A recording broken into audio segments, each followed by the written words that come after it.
Yeah, okay. So Dr. Deepak will be, who's also coordinating the session, will be our first speaker. He's a VR consultant at Disha Eye Hospital in Barrackpore. So, let me start. Okay. So, my topic of discussion is vitrectomy steps for beginners. I have no financial interest in any of the products shown in the presentation. Time. So, what is a pars plana vitrectomy? Why do we call it a pars plana vitrectomy? Because the route of introduction of vitreous cutters and instruments is to the pars plana. What is pars plana? It is an avascular flat part of the ciliary body which lies between pars plicatum and ora serrata. So it's very important for a young beginner VR surgeon to select his cases meticulously. What would be the preferred cases? Are any pseudophakic case, silicone oil नहीं removal? यार नहीं सुनाई दे रहा यार तुमने नहीं सुनाई दे रहा? Means, should I be louder? No, I can hear. No, we're able to hear you well, Dr. Deepak. Dr. Saurabh, please check your system. I can hear you. Nice. Yeah, loud and clear. So the preferred cases would be a I can also pseudophakic hear. case. Silicone oil removal is usually the first case which a VR surgeon gets. Vitreous hemorrhages in VRVOs and primary RRDs. The surgeries to avoid are RRD with PVR changes, diabetic hemorrhages, TRDs, and macular surgery. The first and foremost step is the insertion of trocar cannula. So what is the location is pars plana.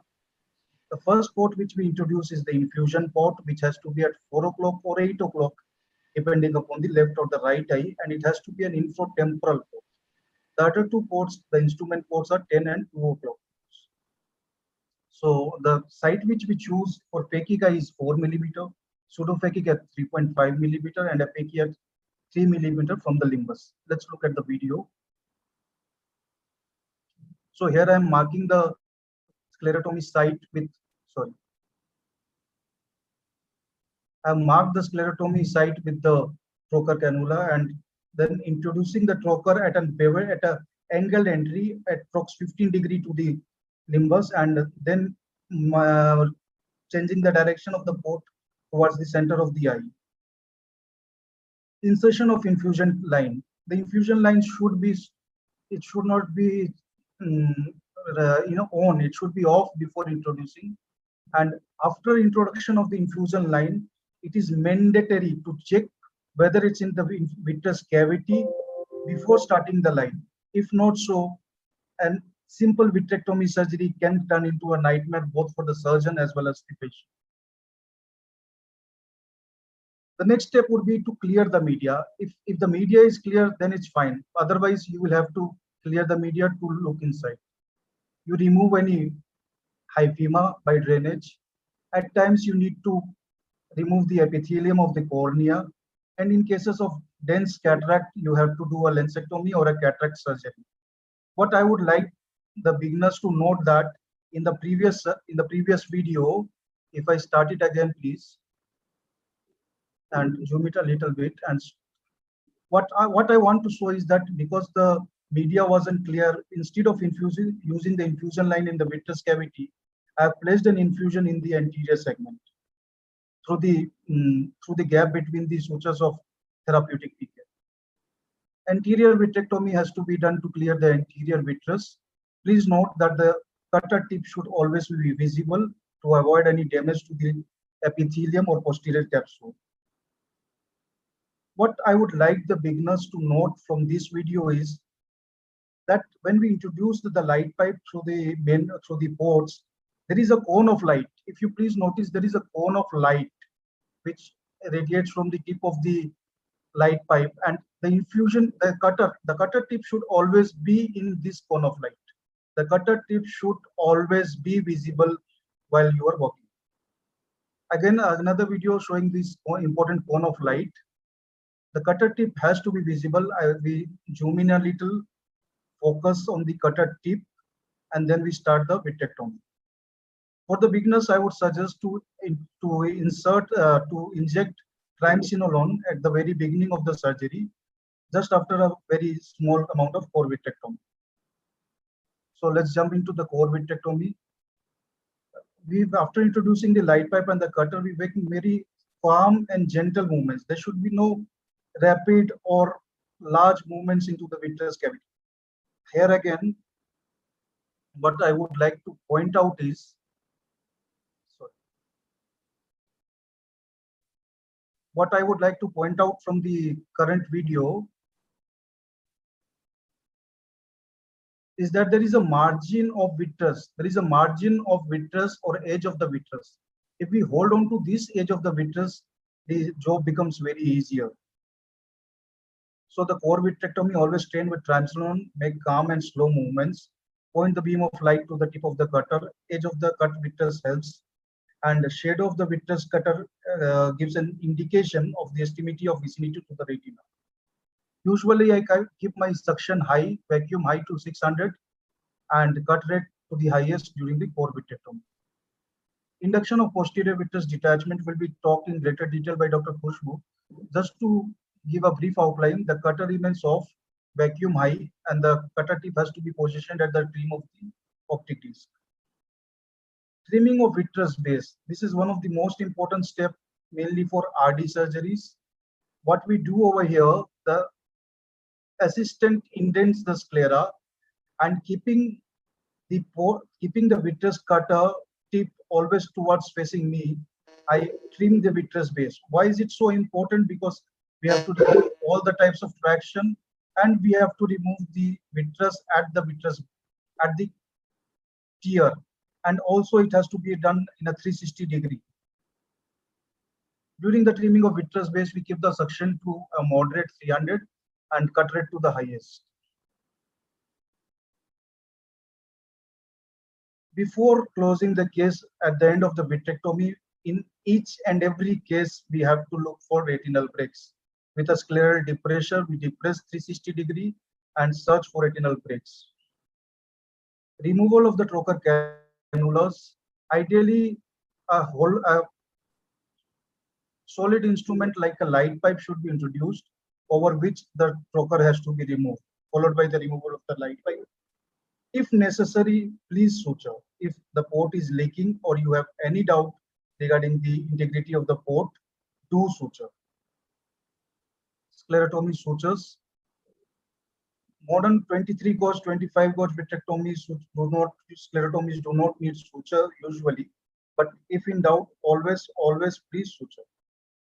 So the suture has to be a very superficial one. Do not go too deep. Long intrascleral paths and with 80 nylon. Sorry, the presentation time is over. Okay, that's all. That's okay. That's it. Thank you very much. Thank you.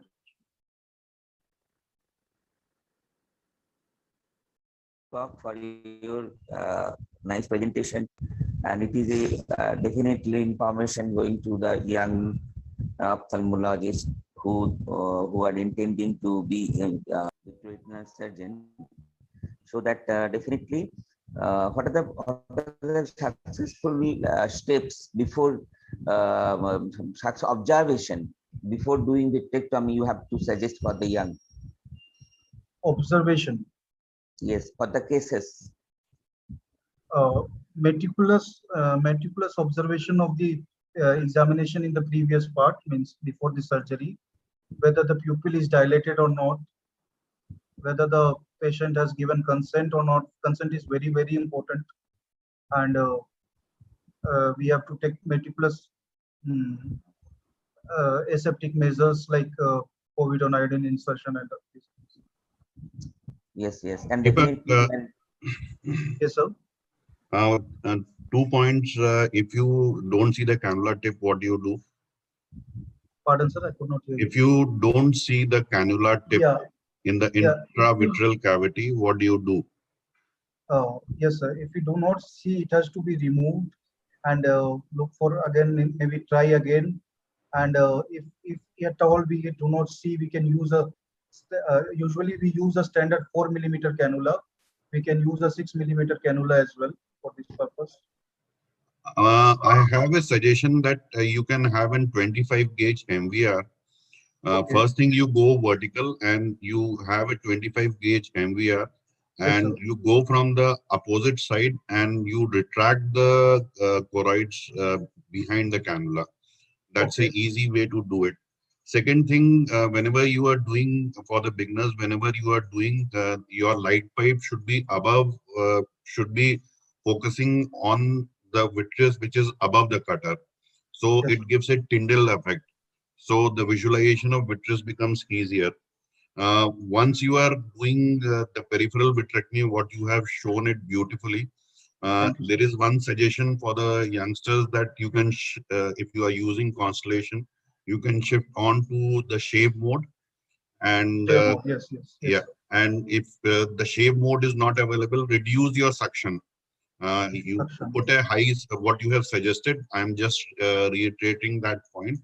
Yeah, Yes. reduce the suction to somewhere around 250 or 200, and then do the peripheral vitrectomy or do a base dissection. That's all. I have to make a point here. Yes, sir. Can I speak? Yes, sir. Please, sir. As far as the base dissection is concerned, you said that it is the assistant should depress the base area. I think it is better to do a bimanual depression for better control of your vitreous shaving. You can put a chandelier in the other port and keep your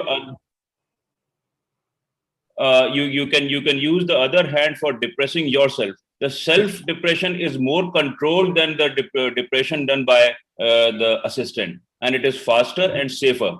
So bimanual depression is the key for safer and effective base dissection in these patients. I agree totally with Puneet, and I have this way I have learned using both my hands. In my surgery, I like temporal side. If you are sitting, then you can use your left hand and depress with the right hand. So you will get accustomed working with both the hands. Another point I want to make about the suturing. Another point I want to make about the suturing. Can I speak? Yes, sir. Yes, sir. One should not shy away from putting sutures in vitrectomy. Minimal invasive vitreous surgery is not about sutureless vitrectomy. There are other advantages which are more important in MIVS. So one should not neither commit to the patient that we are going to do sutureless surgery, nor we should aim for that. Especially in patients who are myopic, patients who are resurgeries, and in younger patients. One should be ready with the sutures, especially if you are doing 23 gauge surgery.